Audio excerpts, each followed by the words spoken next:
यकम अगस्त से पेट्रोलियम मसनूआत की कीमतों में 9 रुपये 7 रुपये तक कमी मुतवक्के है। ज़राए के मुताबिक पेट्रोल की एक्स रिफाइनरी कीमत में 9 रुपये से 7 रुपये तक कमी रिकॉर्ड की गई है।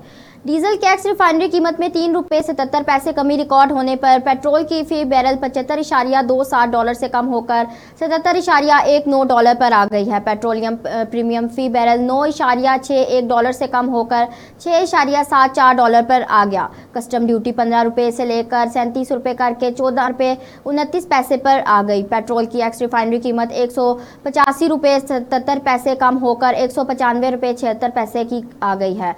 ज़राए का कहना है कि एक्सचेंज रेट एडजस्टमेंट शामिल होकर पेट्रोलियम कीमतें मजीद कम हो सकती हैं। कीमतों के तयन की हतमी वर्किंग और 31 जुलाई को वजारत खजाना को भिजवाएगा। वजारत खजाना रेवेन्यू अहदाफ को मद्देनजर रखते हुए फैसला करेगी।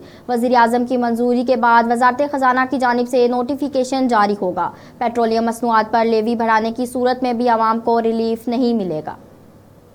अब तक के लिए इतना ही। देखते रहिए B42 न्यूज़।